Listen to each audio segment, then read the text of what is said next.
Olá, meus caros. Teremos este encontro extra para a gente aprofundar os conhecimentos a respeito de indicadores, né? Vamos trabalhar uma parte mais aprofundada desse assunto e esclarecer de maneira mais adequada aquilo que vocês já viram de forma um pouco simples. E vamos usar também algumas ferramentas, né, para explicar a vocês a aplicação prática desses indicadores, que eu acho que isso é que vai interessar mais a todos vocês. Nas 3 aulas anteriores, nós falamos dos conceitos de logística, da aplicação dela, onde é que ela deve se enquadrar, e com certeza o tempo não nos permitia fazer de maneira mais trabalhada ou mais, digamos assim, detalhada em si. Vamos detalhar melhor hoje um ponto específico, né, que é a questão dos indicadores.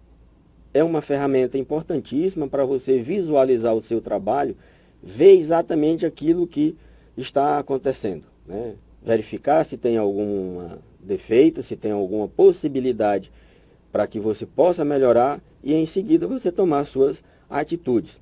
Coisa que eu devo ver, no caso específico, que aí já parte até para um exemplo, é da questão da qualidade da minha aula, que vocês, ao final do curso, vão fazer um relatório e vão nos dar um feedback de todos os pontos que a gente tratou nesses 3 encontros e agora finalizando com este quarto encontro.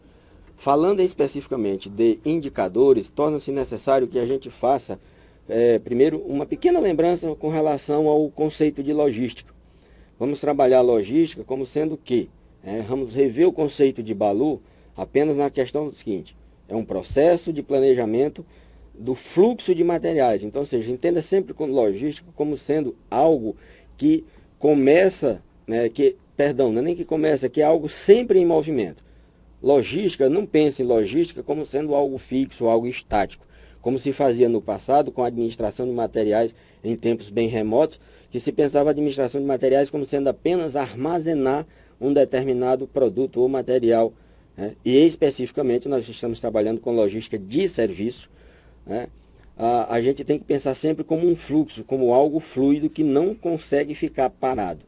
Então, se você se imaginar dessa maneira, é importante para que você, você imaginando isso desta forma, você consegue visualizar todas as ideias que possam vir a se transformar em indicadores e indicadores que possam ser medidos. Lembre-se disso daquelas questões que trabalhamos ontem. Fluxo de materiais, serviços e informações. Então, especificamente, nós vamos trabalhar com serviço. E vamos trabalhar em cima da entrega de necessidades da qualidade desejada. Então, quando vocês se lembrarem dos conceitos de logística, lembrem-se que é um fluxo, que é algo contínuo, e de serviço, principalmente, não para. Tá? Então, lembrem-se dessa premissa, né, da questão dos serviços, que eles não estão estáticos, eles não estão parados em um fluxo, né? E o indicador, né? O que é o indicador? Vamos relembrar que é a forma que você tem de medir o seu trabalho. Tá? E aí eu coloco para vocês, vocês vão dar uma olhada na figura 14.2 da apostila, e ela vai indicar o seguinte: o que é um indicador? Né? Ele precisa medir algo que você está fazendo. Para isso você precisa de um título para esse indicador. Que título você coloca aí de acordo com a tarefa que você está trabalhando. Tá? Esse indicador ele vai sempre trabalhar em termos percentuais ou não, né? Pode trabalhar em termos percentuais ou não, pode ser em unidades fechadas, né? Quilo, metro, quilômetro, né? Não importa muito. O que importa é que você estabeleça medidas. Esse indicador também vai te trazer, você precisa estabelecer um tempo para ele. Né? Você estabelece um período a ser medido. No caso aqui do exemplo, nós temos o ano de 2013, medido mês a mês, né? O indicador cujo nome é chamado aqui, que o autor colocou, de pedido perfeito. Tá? O indicador tem uma unidade, né? Tem uma unidade de medida. No caso aqui, ele usou quantidade de pedidos. E temos, né, um percentual, que é onde a metodologia de cálculo. O número de pedidos perfeitos dividido pelo número de pedidos expedidos, multiplicado por 100, e eu vou ter um percentual. Outro ponto importante, né, depois que você estabelece isso, você vai, lógico, vai ver os resultados. Colocados aqui no caso do gráfico, mês a mês, de janeiro a dezembro. Todo indicador necessita obrigatoriamente que você tenha uma meta estabelecida para ele, para que você possa fazer uma comparação. No caso específico aqui, no mês de janeiro, o indicador estava acima da meta, foi até abril numa curva ascendente e começou a declinar, sendo que no mês de setembro ele iguala-se à meta, né, e começa a trabalhar abaixo dela. Temos também uma questão do polarizador do indicador. Quanto maior, melhor. Quanto menor, melhor. Você vai ver isso em função do próprio indicador que você estabelecer, do conceito que você colocar. Tá? Então vamos passar agora a uma aplicação prática daquilo que a gente precisa fazer e de trabalhar de uma maneira bem simples dentro da nossa realidade, de algo que não seja exatamente grande. E eu trago para vocês aqui negócios de alimentação. Né?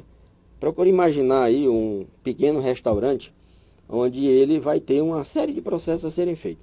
Então considere que o local do restaurante já tenha sido devidamente estudado com base nos conceitos de logística, ou seja, que tipo de cliente eu quero atender e eu vou me localizar próximo desses clientes, de maneira que eles possam acessar facilmente a minha loja.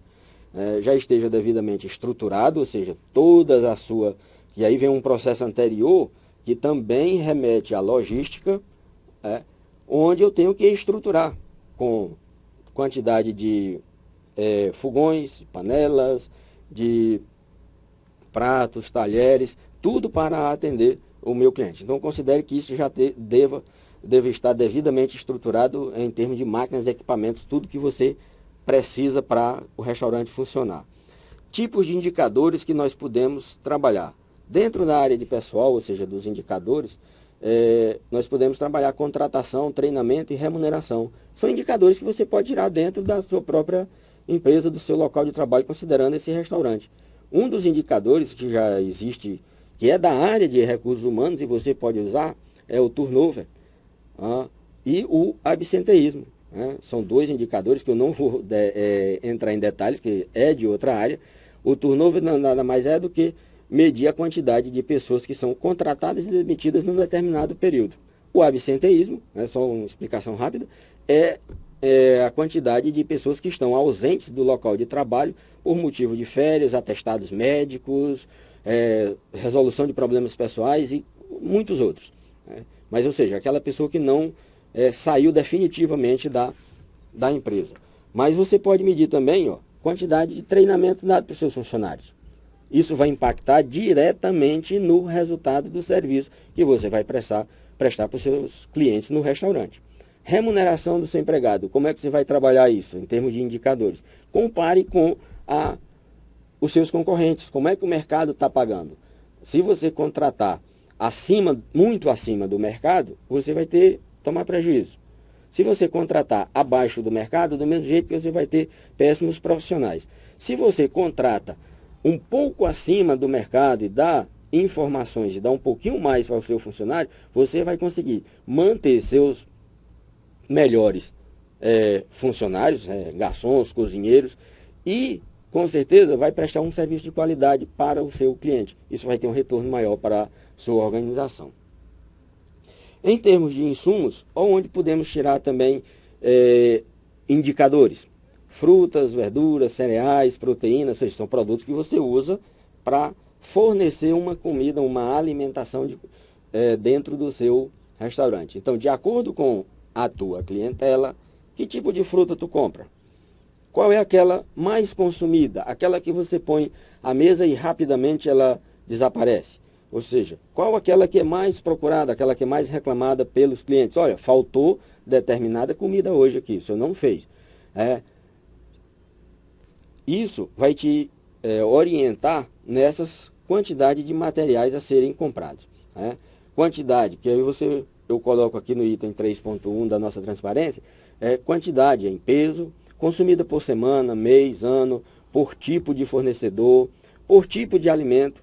Ou seja, quais são os fornecedores que você consegue um preço mais adequado e qual é aquele fornecedor quando você coloca o material para fornecimento, para confecção, né, e produção da sua alimentação, ele é mais elogiado pelo cliente.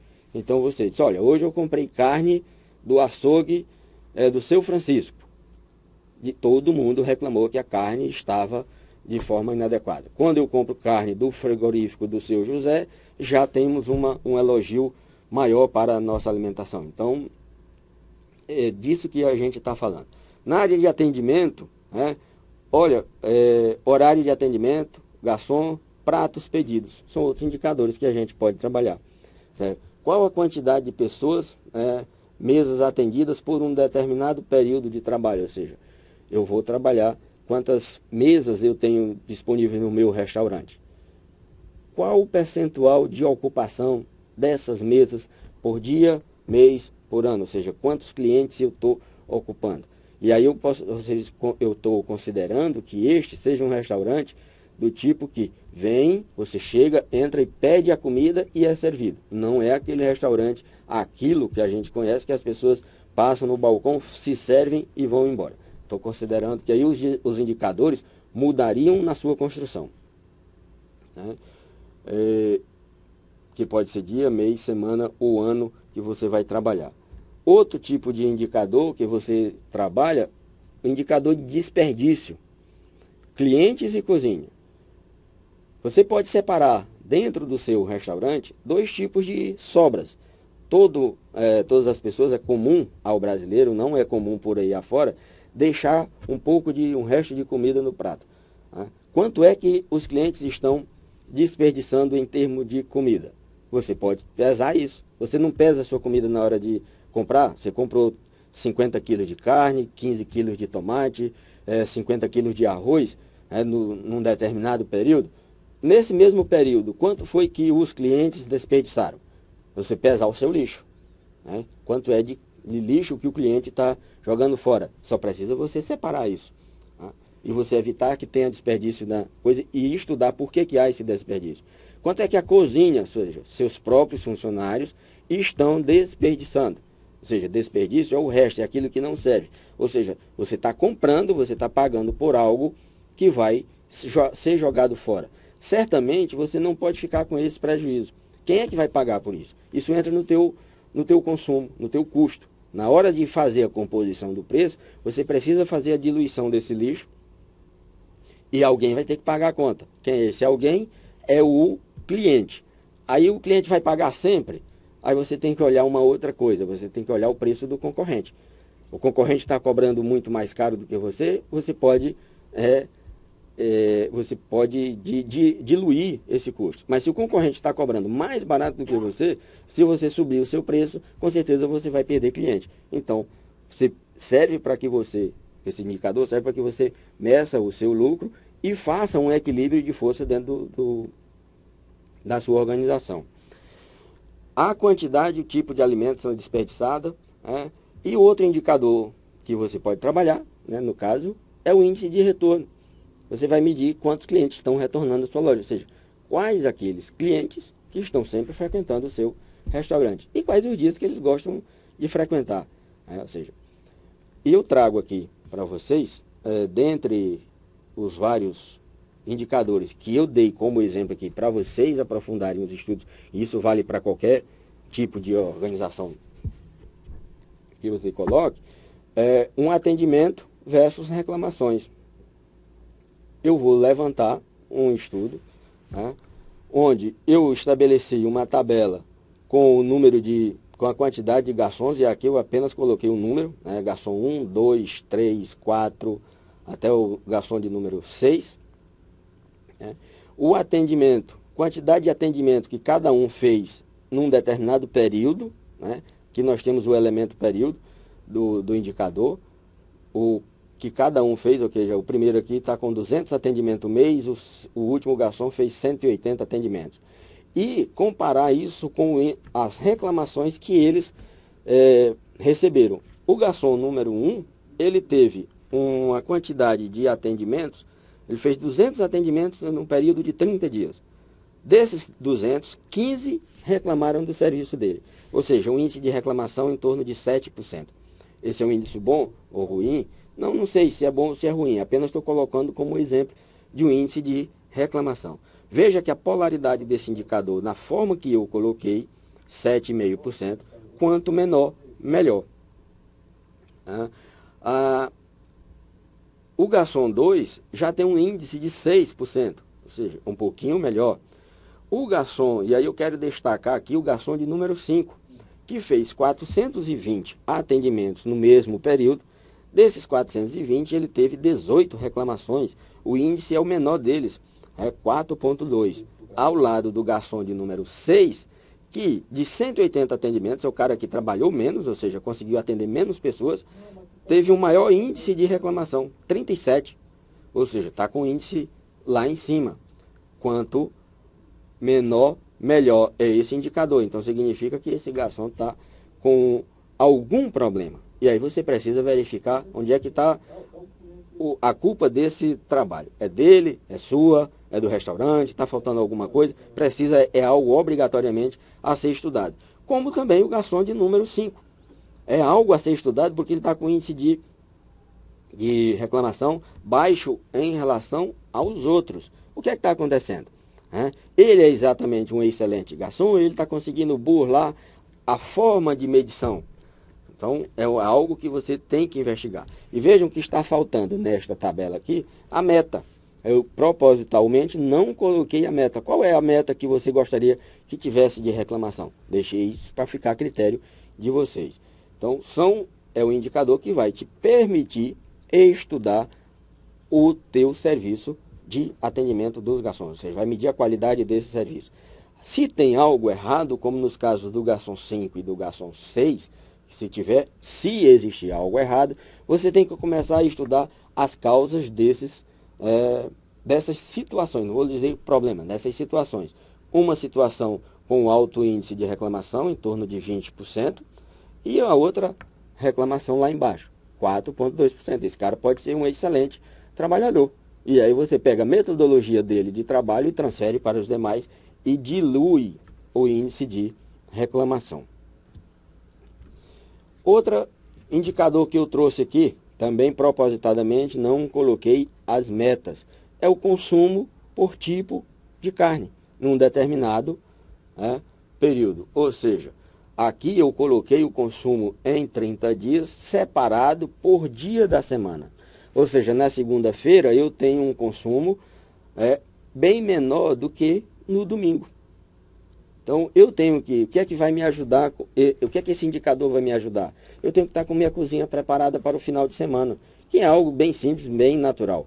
O que você precisa precisa fazer é medir esse consumo e ter tudo isso anotado. Existem coisas, você pode fazer isso desde uma pequena caderneta, né, se for um restaurante simples e pequeno, com poucos funcionários, e precisar de um computador, de um sistema informatizado, no caso de restaurantes de grande monta. Ou seja, uma cozinha com várias pessoas e com um índice de rotatividade muito alta, você obrigatoriamente vai precisar de computador para medir essas informações e estudá-las